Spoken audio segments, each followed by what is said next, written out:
Today is March 3rd, 2026. Welcome to the Albany Common Council Law Building and Codes Enforcement Committee.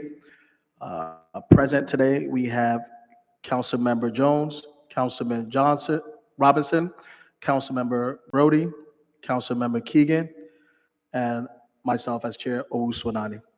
Also present with us is our amazing Building and Codes Enforcement Department, as well as also our council staff. Today, we have two items on the agenda. First, we would like to bring up Albany's Building and Code Regulatory Compliance Department. To make a quick introduction, we have new council members to learn about the department and also just vision moving forward. Present with us, we also have the Executive Director of the Building and Codes, Valerie Scott. Welcome.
Oh, no one's ever said they couldn't hear me before.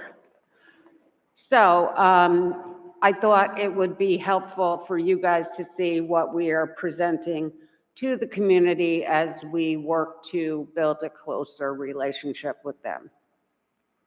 So I'm gonna fly through some of these.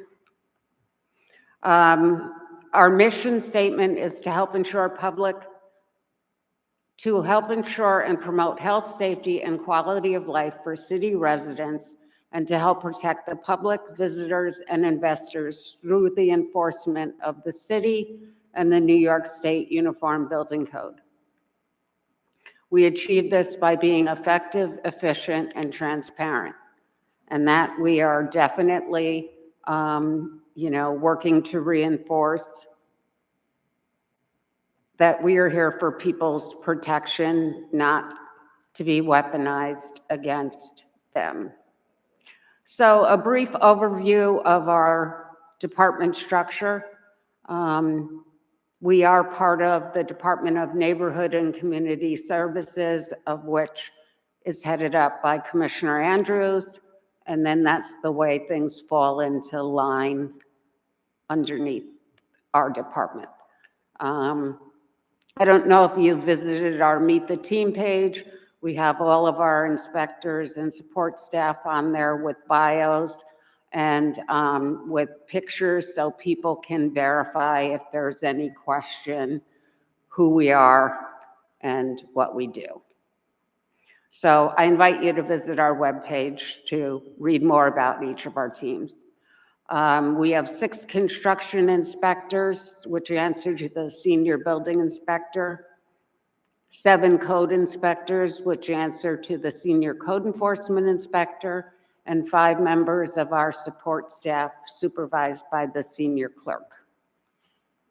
Our construction inspectors deal more with dynamic property situations. They review permits, they issue permits, they perform inspections when people are doing something at the property. We also have our code inspectors that's a more static, that's property maintenance. So we do the ROP inspections every 24 months, and we do complaint inspections, and we do proactive inspections, and we work with community neighborhood groups. We do walk-arounds, things like that.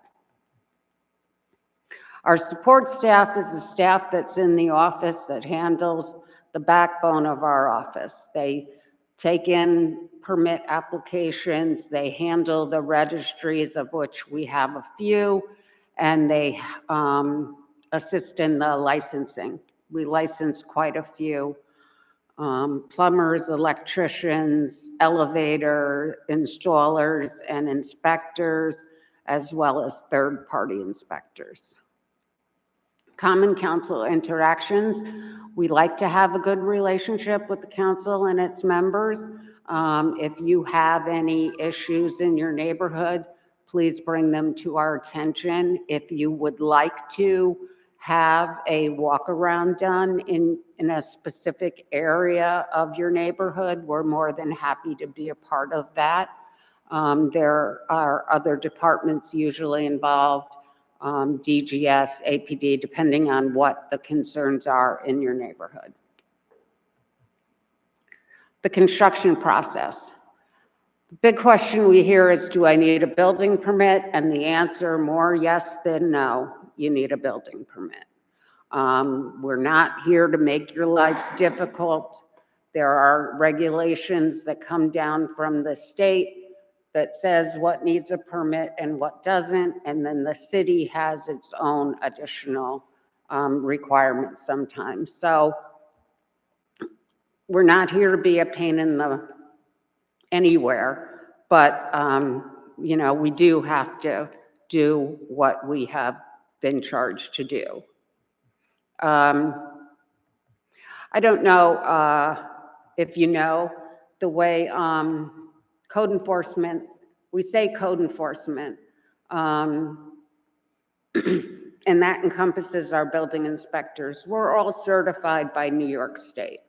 So there are a number of classes that we have to take, 120-hour classes, each class being 120 hours that we have to take, and then we have to maintain our certification every year. So it's a continuing process. We need 24 hours of continuing education every year. And again, that is certified by the state of New York. I don't know why this isn't going back. So again, do I need a building permit? And here are some of the examples. If you're re-roofing, if you're siding, window replacement, all of these require a permit. And we encourage people to call us and ask, because we live in an area where surrounding communities may not require a permit for some of this work. You know, you can do siding in the town of Colony without a permit. So you may hire a contractor who's used to working in the town of Colony. You know, as the homeowner, I always encourage people to call us and get the answers for themselves, because at the end of the day, it is your property that they are working on, and we want to make sure that that work was done in accordance with best practices and the building code. So before you cut that final check to your contractor, if you had a permit, make sure they show you the certificate of completion that we've issued, saying this work was done in accordance. That's for your protection. Also, if they don't finalize permits, when you go to sell your property and the bank does a record search, we're reporting back that there were 4 or 5 permits that were never closed out. So that'll cause a delay. So we take applications through a number of ways. Right now, we're still taking them via email. We hope to get our online portal up and running this week or this year, so we can start taking in applications online. A completed application needs to have liability insurance with the City of Albany, additionally insure proof of workers' compensation or a CE 200, which is a state requirement, not a city requirement. So We can't do anything to deviate from that. And then the application fee.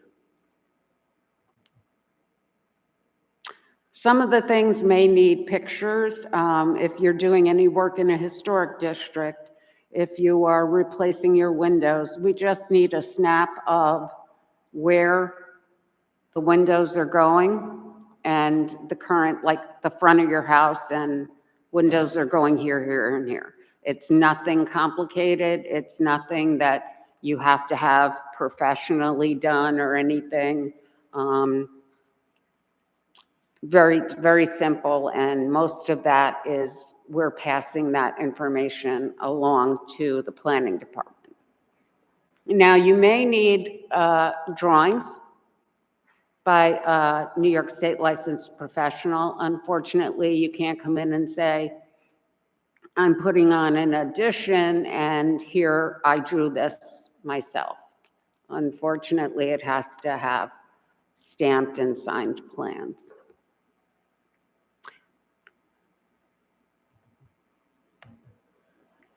We have been upping our communication with applicants and property owners. One of the things that we do now is once your application is submitted, as soon as Dave assigns it to a building inspector, you will receive an email from us confirming that we have received your application and it's been assigned to whichever building inspector it's been assigned to, and they may contact you for additional information if they need it. Number one, that's to help communicate to someone who emailed their application or mailed it in that, yes, we have it. This is when it started. That's an automatic email when Dave assigns it. So instead of you saying, I don't know who my inspector is, you know who to follow up with or who may be reaching out to you for additional information. Properties in a historic district, the first thing we do is forward it to them for their review, because if it doesn't pass the HRC review, we cannot issue the permit. So rather than hold on to it while we do a building review that may never take place, we send it to them, they review it. As soon as it comes back to us, it goes back to the inspector, a notification is sent to him that it's back, and we keep it moving. That's our goal, is to keep it moving. Sometimes people may need to go before the planning board or the HRC board, and that will take a couple of months. So especially if you're in a historic district, be mindful of the time it's going to take to work through the system. If we have any deficiencies, we will communicate that via email. Sometimes it may be as simple as your drawing was slightly deficient and didn't show this. Other times it may be this does not comply with this code section, you know, and your design professional may have to make that correction. I know it's surprising that, you know, you spend a few $100,000 for a design professional and they make a mistake, but that's why we have to do plan reviews. If we cannot approve it for any reason, we will issue you a denial letter outlining why we cannot approve it. Sometimes that means you have to opt to go before the Department of State for a variance if it is a state code. And, you know, they issue variances all the time the way our local boards do. Well, once your permit is issued, you'll get a beautiful permit placard emailed to you that will be expected to be hung and displayed in your window so that we can see it from the street. Not only we can see it, but your nosy neighbors can see it. and that we don't get 13 calls saying so-and-so is doing this. Do they have a permit? So if you put that in the window, it wards them off like garlic. You also get an email that outlines some of the things to be reminded about. One, to hang this placard in your window. The other is to call us for inspections, and your contractor. Call us for the required inspections. Must be visible from the street.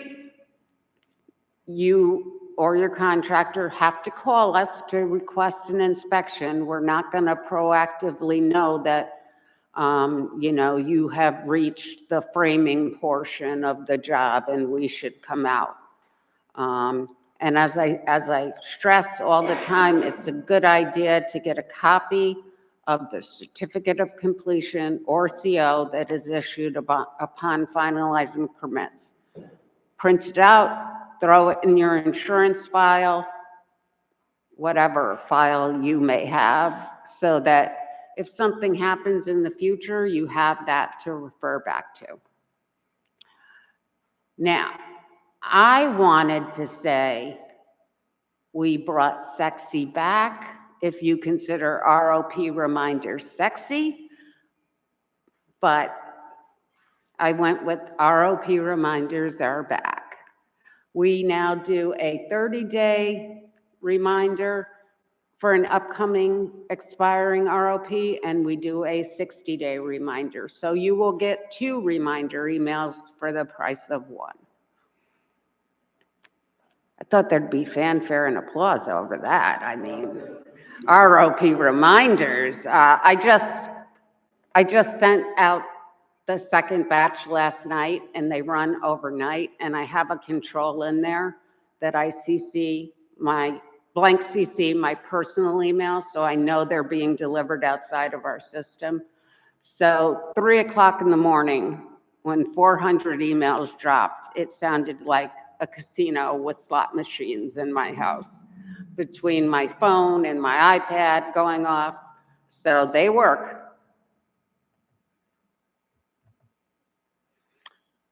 Just a little bit of a history. The ROP, in 1996, it went from the honor system, where when a tenant moved out and a new tenant moved in, the owner got an ROP, to the fire department doing them every 30 months. That experienced some growing pains. In 2000, we were brought into the Department of Public Safety, which we were underneath the fire department, and the inspections continued to be performed by their rank and file. So an engine truck would come to your house to do an ROP inspection. A crew would climb out, and someone would stay with the truck.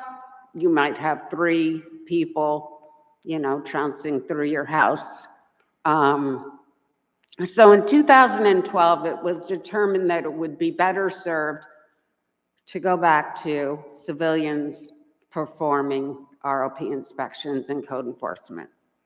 In 2015, we all moved to Henry Johnson for the one-stop shop, which included planning, ACDA, and BRC. Excuse me. In 2021, we moved from 30 months to 24 months, which we are currently at. We all know a rental dwelling unit is any room or group of rooms within a rental dwelling which is used or intended to be used by 1 or more persons for living and sleeping. So any property that is a rental unit requires an ROP. Certificate fees is $50 per dwelling unit, or if you have let your ROP expire for more than 45 days, it is $100 per unit, because that encompasses the $50 late fee.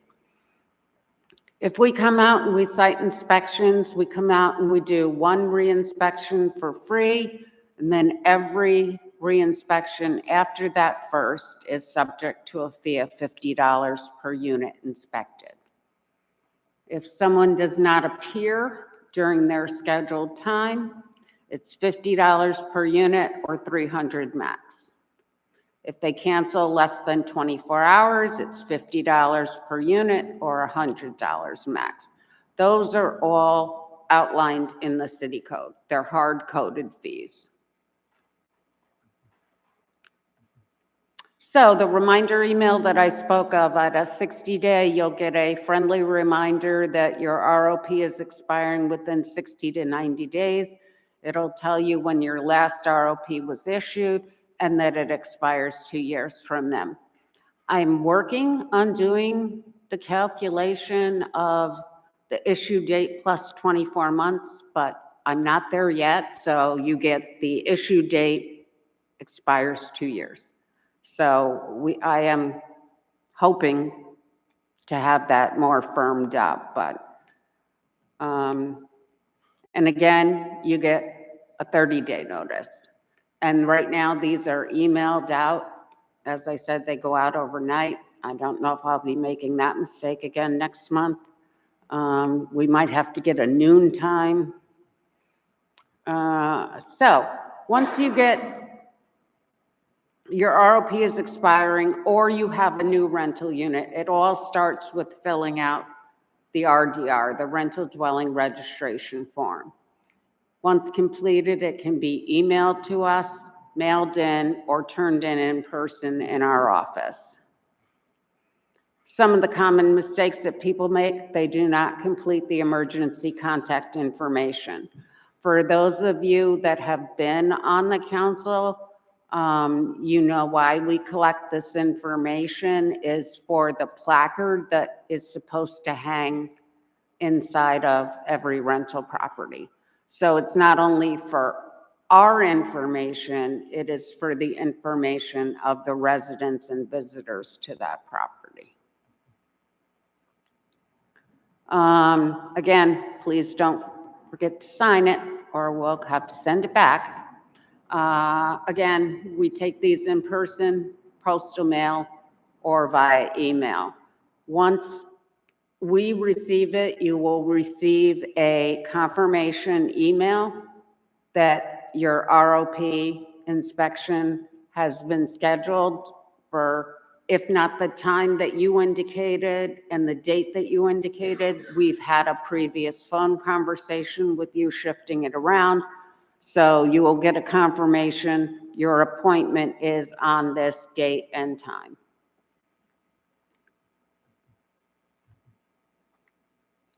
Seven common things that people, ask about. What are they going to look at? These are the most common things that fail. So we try to proactively put that information out so that people know what we're going to be looking for. I tell people if you have battery operated smoke detectors, it's not a bad idea to have a pocket of a few 9-volt batteries, so that way if it's only a battery change, you can quickly swap it out. We don't need to cite that. If you do fail your inspection, you get emailed to you or mailed, if we do not have your email address, an initial notice. It will outline the violations that we found, what the corrective actions are, and when we will be back. And the email itself also guides people towards any grants that they may be eligible for through ACDA. You probably can't read that. On a reinspection, only the violations that have previously been cited are inspected for correction. So it's kind of like DMV. When you get your car inspected, if you fail on one thing, when you bring it back, they're not going to look for all 100 things all over again. If you fail the reinspection, you will receive a final order. If you do not comply with the final order, the cases are referred to the law department. Once you receive your ROP, When you have no violations, you get a copy of the ROP, which is for your paper records more than anything else. But this placard, in a separate email, you'll receive your placard. And this is important because this is what has to hang in the property. And I don't know how closely you're reading that, but no, we do not have a penthouse at 200 Henry Johnson. Okay, that was just for example, Faye, we don't have a penthouse.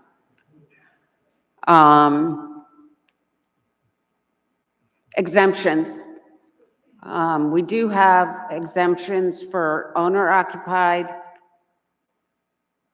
that are owned by people 65 years or older, and there is only one rental unit. So if a 65-year-old or older lives in a two-family house, they don't pay for the ROP. They still have to get it, but they don't pay for it. And if you have a unit that is being lived in by family, you can file an exemption because they are exempt from having an ROP. Other inspections, even if you have an ROP, if we receive a complaint, a bona fide complaint, we are obligated to follow up on that. Registry programs, rental registry, vacant building registry, elevator registry, sprinkler registry, commercial inspection, public assembly, and parking garages. If anyone comes to you guys and says, we need a registry for, I would seriously consider if they could fit into one of these, or if we could have a conversation about any new registries. There is some tweaking I feel that could be done to the vacant building registry, which I'm happy to discuss at another time, but we have registries up the wazoo. So every registry requires a local agent. So, and that local agent needs to live in Albany County or contiguous county. You can't have a local agent that resides in Brooklyn. And again, you know, I can go through these, but I think we all know what the rental registry, vacant building registry,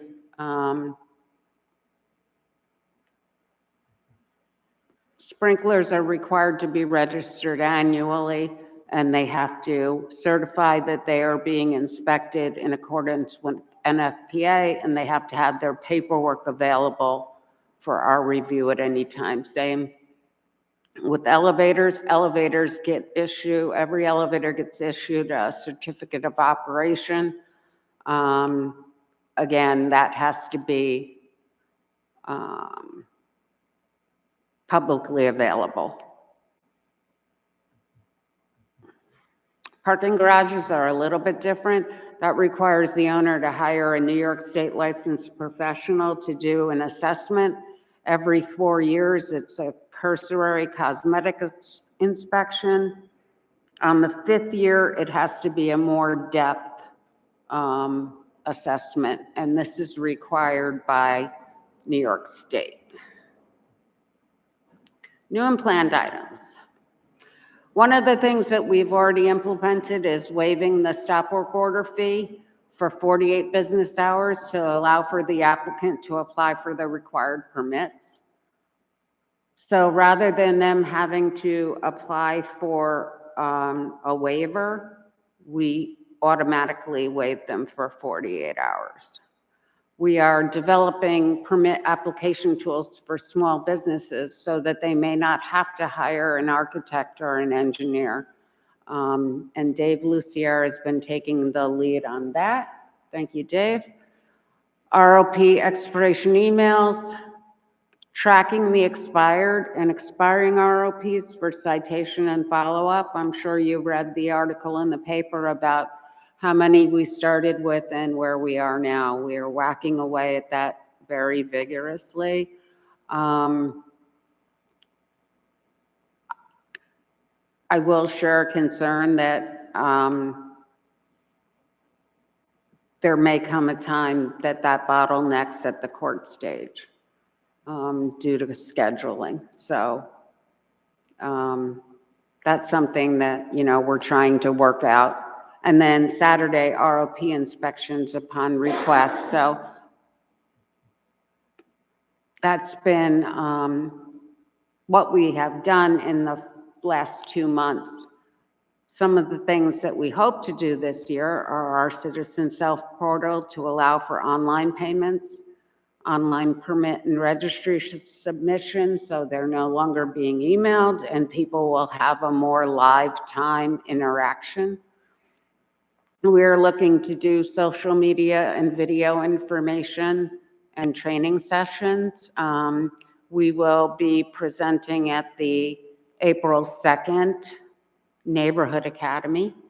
So, and then my personal goal, not only for our department, but also statewide, because I do serve starting January 1st, I also started serving my presidency with the New York State Building Officials Conference. So that's a statewide, and part of what we want to do is move the perception needle from weaponization to protection.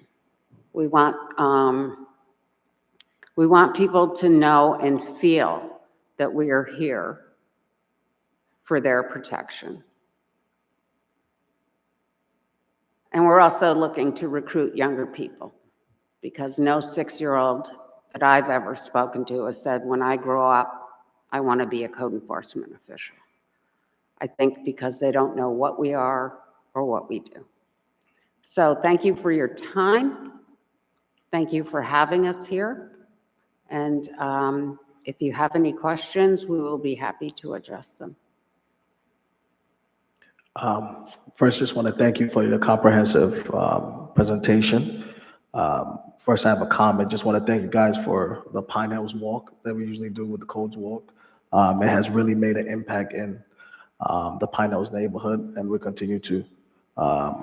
There's room for improvement, but definitely I've seen a lot of progress over the years. I just want to thank you for doing that. Can you speak a little bit more about, many of us heard about the fire that took place on Western Avenue, and then everybody started kind of taking interest on residential occupancy permits. Can you talk a little bit about some of the progress that you guys have made, particularly when it comes to residential occupancy permits? Well, we found that a number of the permits that were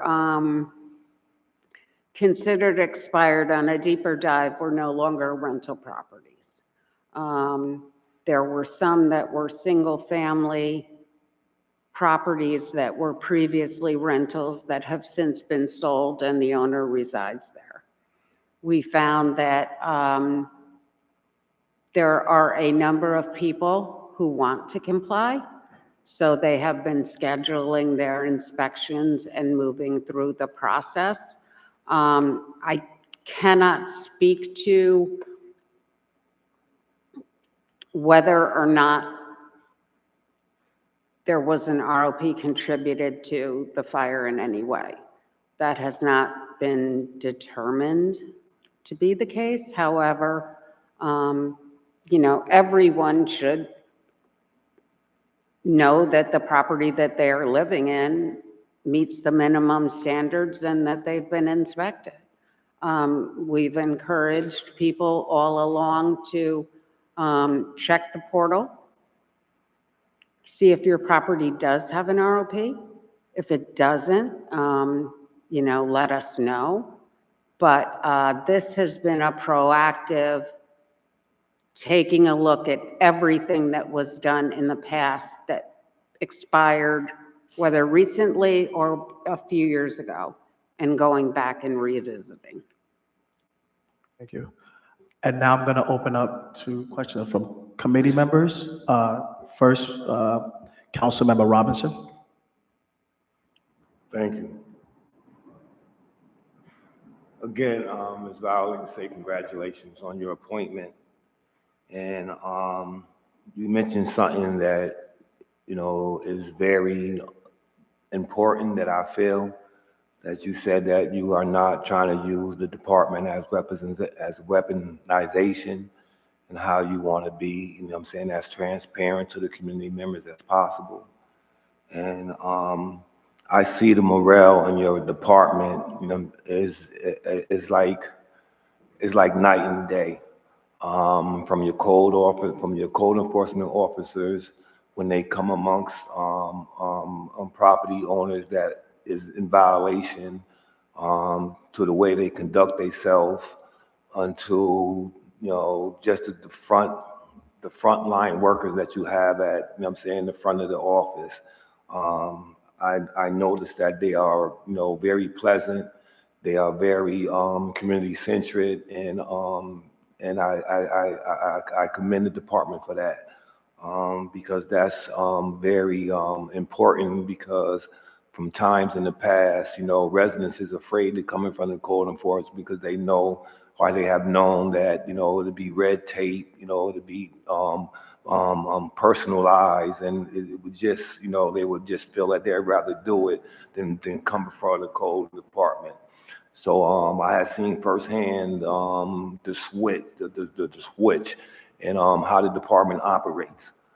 I have a couple of community concerns about the red X's. You know, there's a couple organizations that I attend, you know, the West Hill, the car organization, and their main concerns that the red X's on the buildings is devaluating their property, you know, making the community look like, you know, there's a war zone that is not, is not no investment in their communities.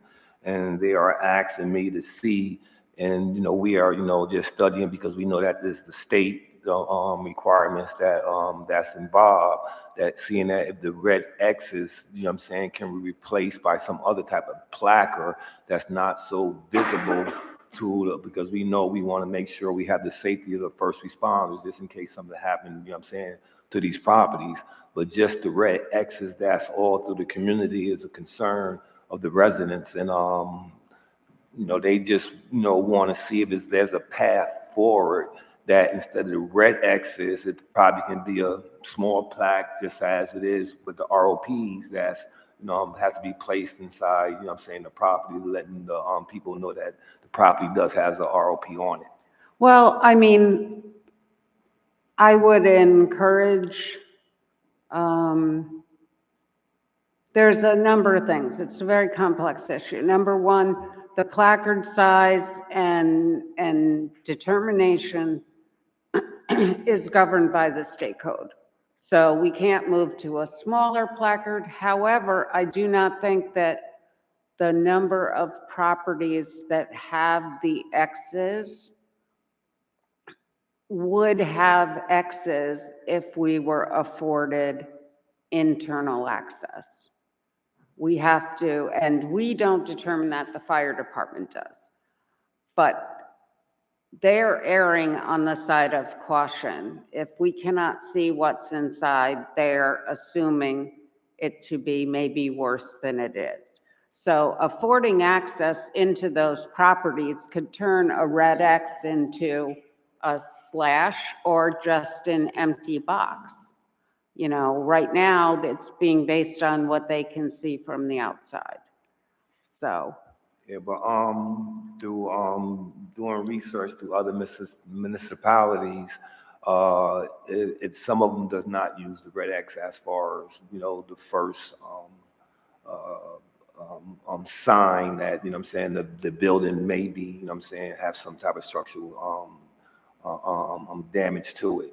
But again, like I say, there's only in communications with the neighborhood associations and the you know, community response team that's, you know, trying to create some type of legislation to try to address the red X's. So I just wanted to know your way in. I applaud that, and I, you know, respectfully have to push back, though. That's not my department that regulates the red X's. That is the fire department. So hold me accountable for the stuff I'm accountable for. Because we had the fire department in, and they, you know, was trying to Because it use is, that it was is that- in the that fire was code. buildings and codes. It is in the fire code, but we do not, that's regulated by FIU and the fire department. Thank you. Thank you. Thank you. Thank you. Hopefully with the 400 million coming down, we'll have less red X's across our city. Next, Councilmember Keegan. Thank you, and thank you for all of you for making the time to meet with us this evening, especially in the snow. I assure the drive home is not going to be pleasant. Is it possible for us to get to a place where we're able to identify where the city exceeds surrounding municipality in terms of permit requirements? Because I know that is one of I'm the sorry, where the city what? exceeds requirements for permits. So one of the things that you mentioned is some of the surrounding municipalities don't require people to access permits for certain types of property work that we do. Is it possible for us to be able to sit down with the department and kind of differentiate where the city is in that process and begin Well, to review the who, what, I where, mean, and some why? of it depends on whether or not you're a city or a town. So again, Town of Colony is never going to mirror the city of Albany. Some of it has to do with what contributes to our lower ISO rating. So if we see that on one side, our people's insurance rate's going to go up. So it's a complex issue, but we'd be more than happy to. And I mean, factually, it would also come down to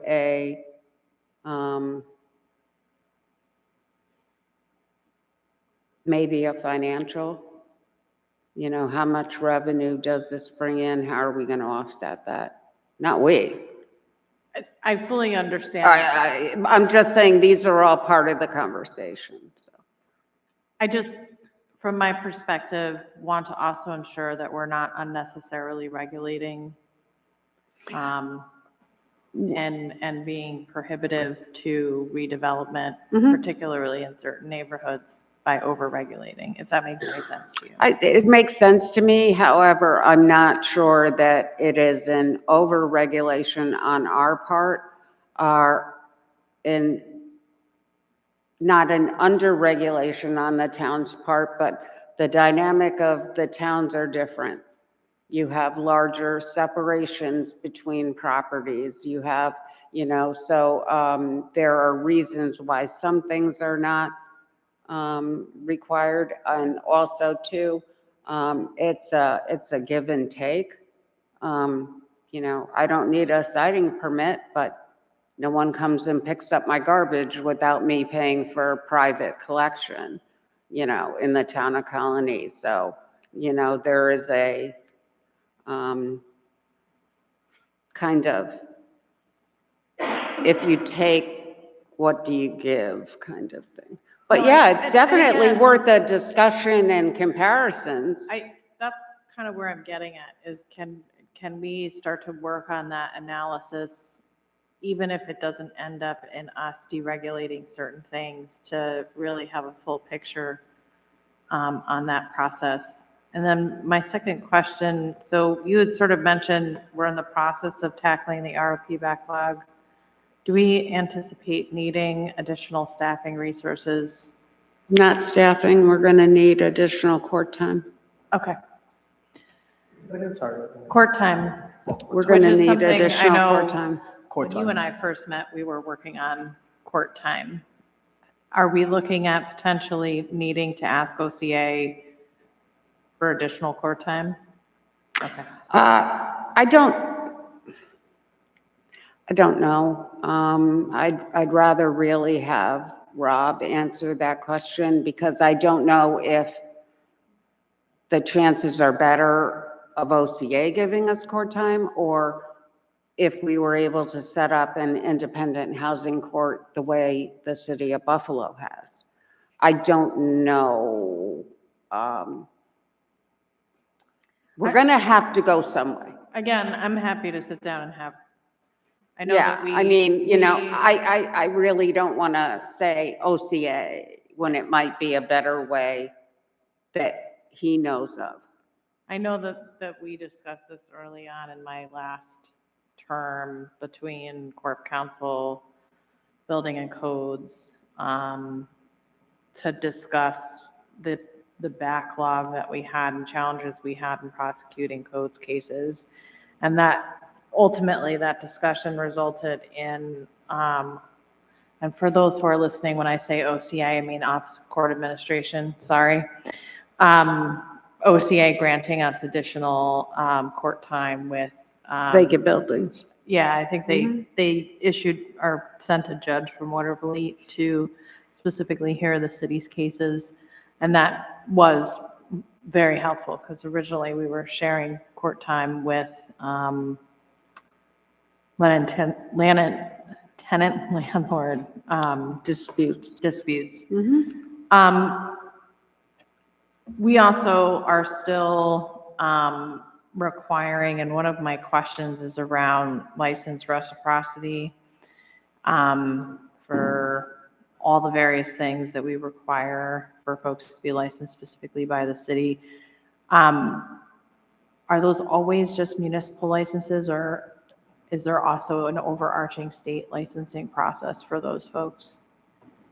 I know one of the concerns has always been Albany may have higher standards than surrounding municipalities, so we have had concerns about issuing reciprocity for things like electrical licenses, plumbing licenses, so on. Well, and we so forth. issue Class B licenses, which are, we only issue those to people that are licensed by a municipality that reciprocates.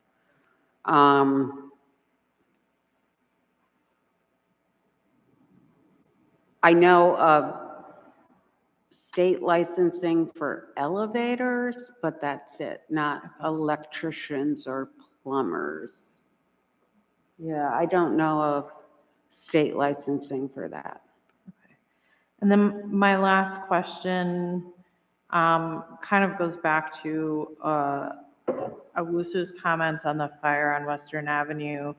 When I sort of looked at the data that we currently have, what seemed to have happened is that Codes did its job and referred that case to prosecution. And at some point during that prosecution, the property changed ownership. And what I'm wondering is, has there been discussions around improved communication when Corp Counsel can no longer prosecute a case for a situation like that to ensure that Codes is aware and is able to go and re-inspect the property? Yeah, we have close communication with Corp Counsel now. I think I'm not doubting that you did it, but when you looked into that case, you'll notice that a lot of that happened during COVID. There was different personnel in Corp Counsel. I think they relied more heavily on a paralegal than they should have, but that is not the case. That's not the process now. We're in constant communication. We have set up triggers when we refer something to the law department. Now it goes to multiple people, not just one person, so that things don't fall through the cracks. And are they communicating back to They you? are. Okay. They are. They definitely are. That was really more my question, because when you look at the Yeah. timeline of things, that seems to be where the hiccup happened Yes. on our end. And those are my only questions. Thank you. Thank you. Councilmember Brody? Hello. Thank you. And thank you for coming here tonight. One question that I've been asking sort of all of the different departments, and I'm particularly interested in this, especially considering how much communication you do have, is what role technology is playing in what you're doing today, either tracking and preemptively notifying people on the comm side, or to help actually do inspections and the like as well. And I guess more importantly, are there ways you'd like to be able to incorporate technology in the future that we should be aware of and start thinking about as well? Deidre, is it? Yes. Where were you 5 years ago? When, but no, I think it was more than 5 years ago. Megan, how long have you been around? So, No, we did that legislation during last session. no, I mean, we went to Tyler Technology, I want to say back in 2017, and it was horrible for the first 2 years. And then we got a new account rep who I think honestly believed that I would drive to Atlanta if I didn't get what I wanted. And it was a sea change. And they built what we needed built correctly. Part of the problem initially was Albany tries to do things different than everyone else, so it's such a level of customization. So once we did away with thinking, this is the way it's worked in the past, this is the way it has to work, instead of best practices. Once we adopted the model, our technology is what allows us to do things like send out ROP reminders. It allows us to have information on the citizen self-service portal being live. So if you have an inspection this morning, you can go in and see whether you passed or failed. Our inspectors use iPads out in the field. It's live data. As far as technology, we are happy with the product and we are still building it out.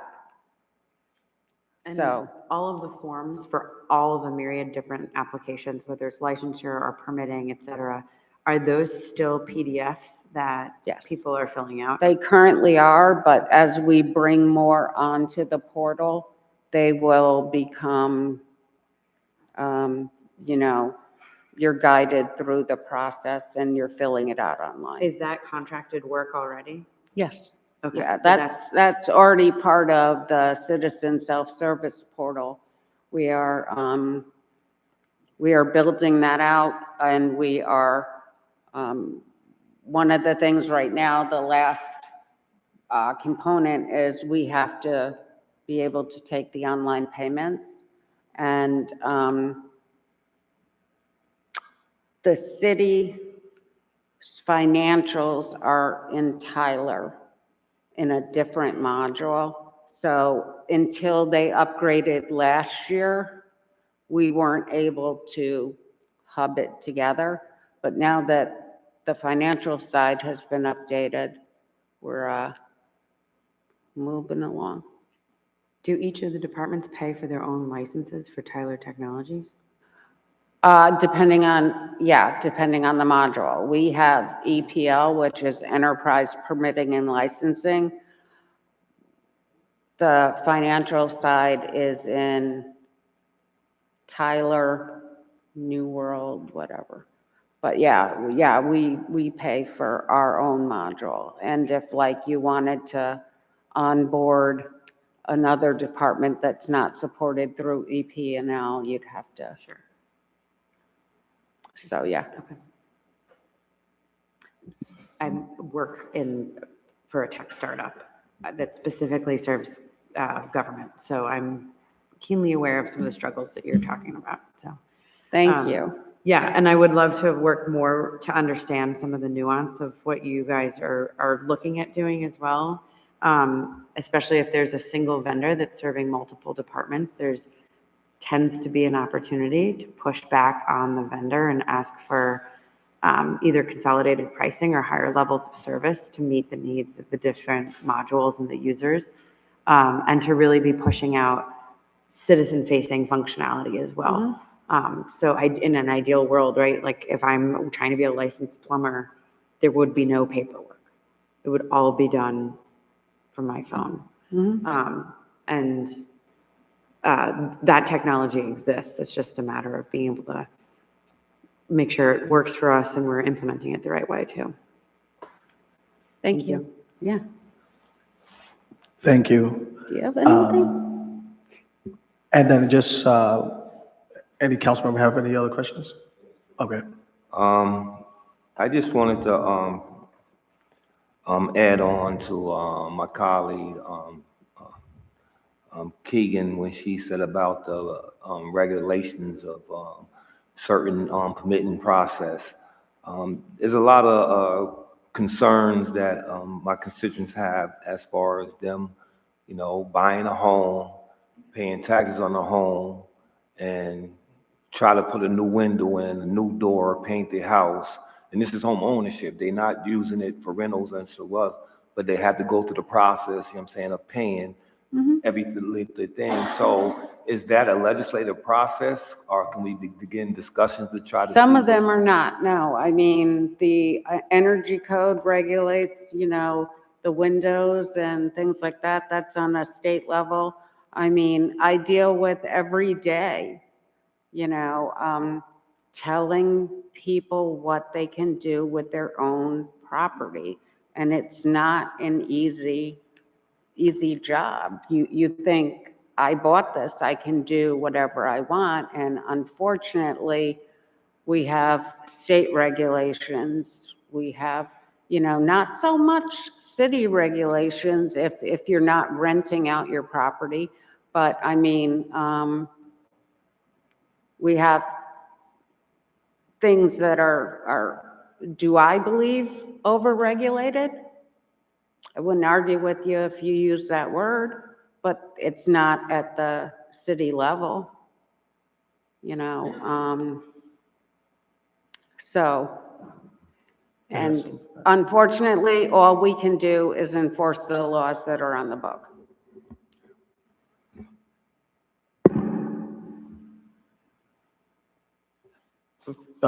First off, thank you, Councilmember Robinson and Keegan, regarding that. And that could probably be a further discussion, especially, say it again.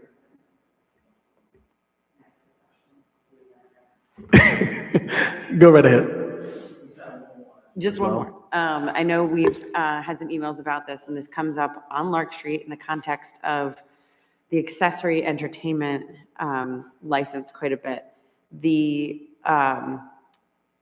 new regulation allows for a much more streamlined process for businesses to apply than what was previously known as the cabaret license. I think one of the things, especially a mixed-use neighborhood like Center Square and Lark Street, and that are, the 6th Ward are looking to understand is in the application process, there's a requirement to understand any modifications that have been made to the building to allow for muted sound so that obviously those who are not patrons of said establishment wouldn't be impacted by it. And one of the things I would love to learn a little bit more from you and your colleagues about is what the process looks like to make sure that in issuing an accessory entertainment license, or I should say, your department's approval of, because I know it's holistic, what that process looks like to inspect that, to make sure that a building and a property owner and the business that's in it can comply with the regulations that are on the books. I mean, the regulations that are on the books, my office has no way of complying with without counting on third-party testing. We don't have the equipment.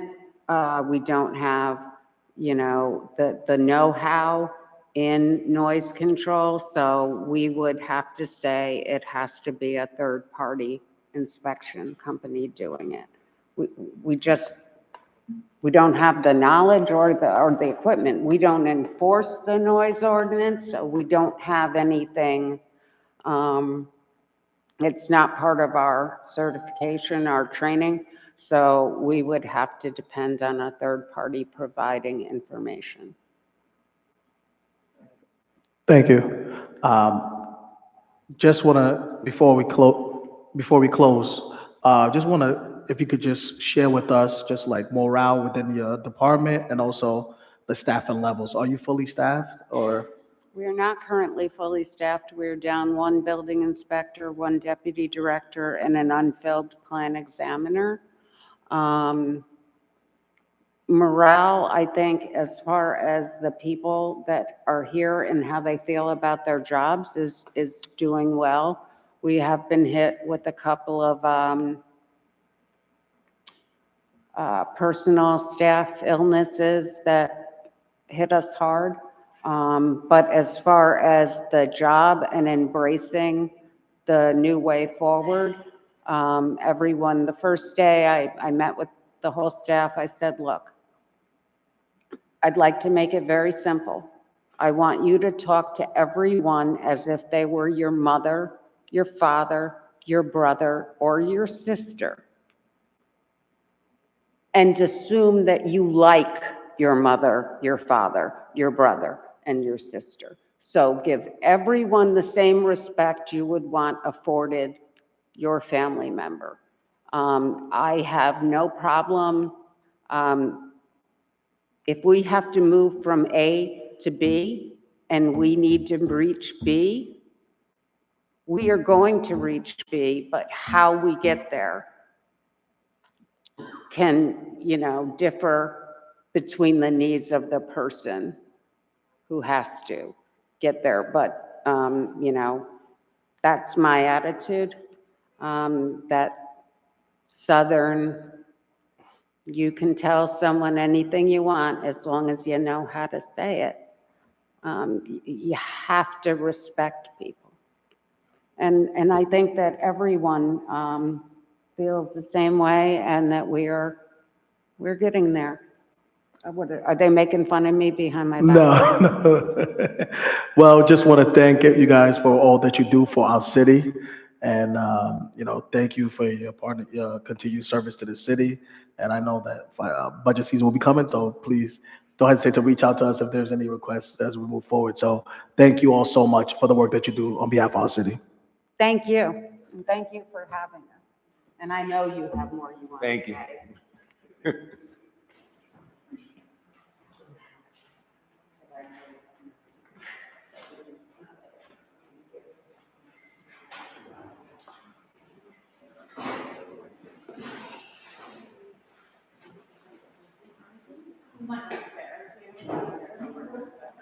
Oh, no, they're good. Good. Oh, 2 hands.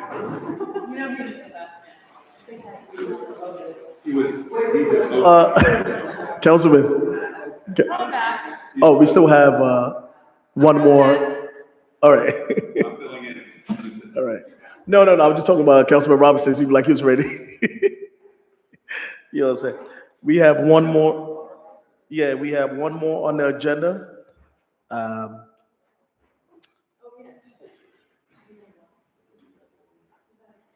So thank you so much.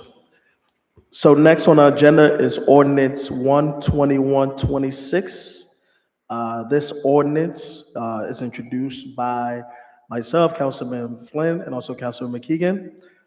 This ordinance is in relations to comprehensively prohibiting the smoking products and limiting their proximity to at-risk population. This ordinance clarifies existing language through the code to more comprehensive addresses tobacco, vaping, and marijuana products. Further, it mitigates exposure to secondhand inhaling, and especially for at-risk groups by limiting the proximity to which certain spaces may be smoked nearby. The previous legislation did not encompass marijuana and new products like vapes or reflect the distance away from parks and healthcare facilities. I know you're a sponsor if you want to say a few words, and then we open up for questions.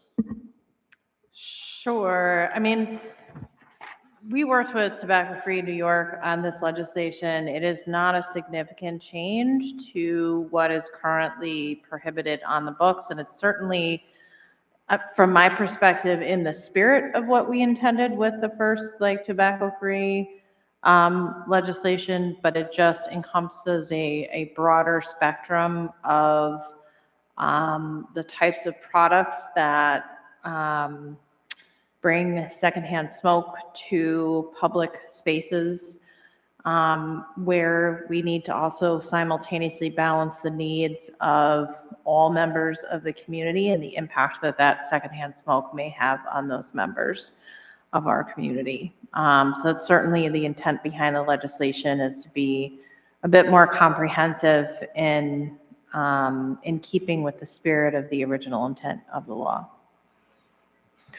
Thank you. Any council members have any questions? Councilmember Brody? I think it's lovely as written. Question on with how we plan on enforcing it. I'll pass that to Councilmember Keegan. Thank you. Almost so. Again, we don't, I mean, if you look at the current legislation, I don't think that we've issued a ticket to anyone. And certainly our intent is not for individuals in our community to come into clash with law enforcement over the matter of smoking. It really is supposed to deter people from engaging in these behaviors in our public spaces. And it relates to the kinds of things that we put on signage, which is up in most of our parks. I know from my perspective, we've had tremendous issues, for example, at St. Peter's Hospital, where they've had to shut down the pharmacy because their clean air exchange, and they're a full clean room, and their clean air exchange faces a sidewalk where there's a bus stop, and they've had multiple incidents where people are smoking near that clean air exchange, and it has caused them to have to completely shut down all operations in their pharmacy. So it is an issue. It is an issue that we certainly want to have the tools, for example, St. Peter's, to be able to ask for assistance in enforcing this. The way the statute works, it's not a crime, it's a fine. Police would have to observe the behavior and issue a ticket based upon direct observance of the behavior. So we're not seeing significant enforcement, but it does act as a deterrent from engaging in that behavior in our public spaces. Correct. Councilman Robinson. So it's just a matter of putting wording on the signage just to include vape and cannabis, because wherever you can smoke cigarettes or tobacco, you can smoke cannabis. So it's about just putting signage up that clearly states vapes and cannabis along with the no smoking. Just Correct. clarifying. I mean, I think we can kind of all agree that we just shouldn't be doing that kind of stuff around our playgrounds, and public spaces where, you know, we have folks who may have underlying medical conditions that make it very difficult for them to be in public spaces when folks engage in this kind of behavior. Or, for example, like our hospitals that have certain things that they need to be able to do and need to have folks not utilizing these types of products within a certain proximity of those buildings. Absolutely. It's just a level of respect. Correct. You know, even though, you know, you can smoke cannabis where you smoke cigarettes, you know, if I'm in the presence of someone who's smoking a cigarette and I wanted to light up a cannabis cigarette, I wouldn't just light it up without asking them, is it okay? Or would you be offended by me lighting my cigarette up? So it's just a matter of conversation and a matter of respect. And because we got to agree that, you know, this is here, you know, and it's here to stay, you know, not unless it's some drastic legislation, you know what I'm saying, decriminalizing it again. So I just think that, you know, just clarifying it on, you know, on signage is one thing, but it all just boils down to the level of respect that you know, of the person that's standing next to you, you know? Yeah. First, Yeah, just I wanna would say go it ahead. certainly provides a tool for us to be able to enforce and respond to quality of life concerns around these issues. But we have not seen, for example, APD actively going through parks and issuing tickets to people because they happen to be smoking something in the park.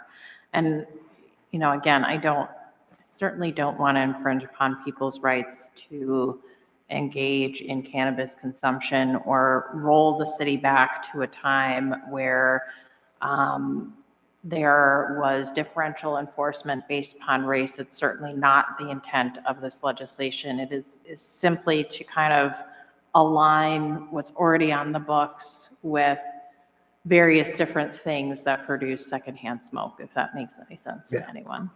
Yeah, and I just want to say thank you, Councilman Robinson and Councilman Keegan, and I think you hit it right on the nail on the head. It's just all about respect and making sure that we have some type of language that go on signs. As relates to the offensive punishable by a fine of $50, but again, our intent is just to make it clear that it's worded on some type of signage, particularly around hospitals and public spaces. But again, like you said, it's all about respect. So thank you for that. Anybody want to make a motion? I make a motion for us to stay overnight. Is there a motion to move this legislation out of committee? Yeah, you can.